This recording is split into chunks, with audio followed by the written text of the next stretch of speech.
மணப்பெண்ணின் பிரத்யேகமான திருமணம். விவாஹா தி சென்னை சில்க்ஸ். ஆச்சி பாதாம் ட்ரிங்க். ஆச்சி பாதாம் ட்ரிங்க் ஒன்னு வாங்கினா ஒன்னு ஃப்ரீ.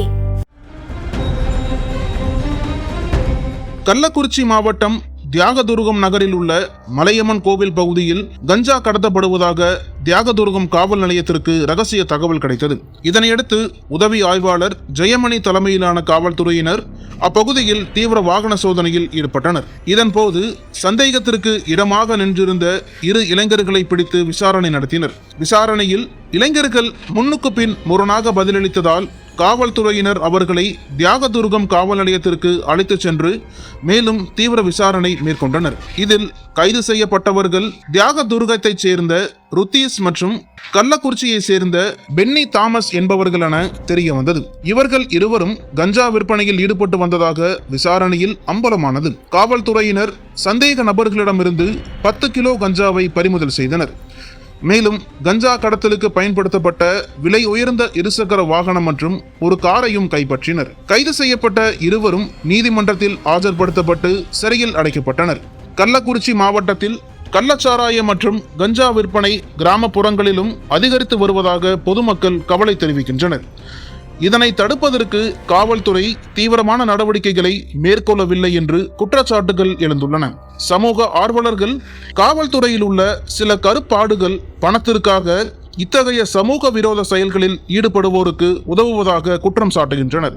கள்ளக்குறிச்சி மாவட்டத்தில் கஞ்சா கடத்தல் மற்றும் விற்பனை தொடர்பான சம்பவங்கள் அவ்வப்போது பதிவாகி வருகின்றன. உதாரணமாக 2022 தியாகதுருகம் கால்நடை மருத்துவமனை பகுதியில் 1.5 கிலோ கஞ்சா பறிமுதல் செய்யப்பட்டு 3 கைது செய்யப்பட்டனர். அதேபோல் 2023 பன்ருட்டியில் சென்னை தஞ்சை நெடுஞ்சாலையில் 6 கிலோ கஞ்சாவுடன் 2 கைது செய்யப்பட்டனர். இத்தகைய சம்பவங்கள் கஞ்சா விற்பனை மற்றும் கடத்தல் மாவட்டத்தில் தொடர்ச்சியாக நடைபெறுவதை உறுதிப்படுத்துகின்றன. கள்ளக்குறிச்சி மாவட்டத்தில் கள்ளச்சாராயத்தால் ஏற்பட்ட உயிரிழப்புகளும் கவனத்தை ஈர்த்துள்ளன.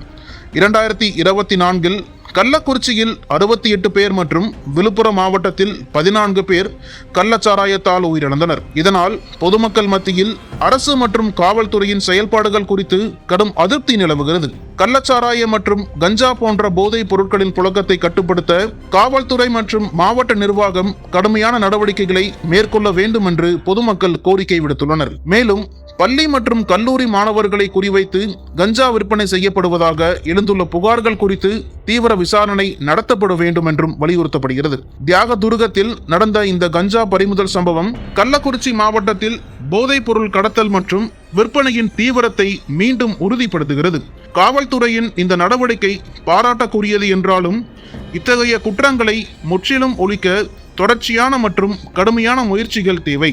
மாவட்ட நிர்வாகமும் காவல்துறையும் இணைந்து சமூக விரோத செயல்களை தடுக்கவும் இளைஞர்களை போதைப் பொருள் அபாயத்திலிருந்து காக்கவும் உரிய நடவடிக்கைகளை எடுக்க வேண்டும். அனல் பறக்கும் செய்திகளை அப்டேட் செய்து கொள்ள நக்கீரன் களத்தை இப்பவே சப்ஸ்கிரைப் பண்ணுங்க.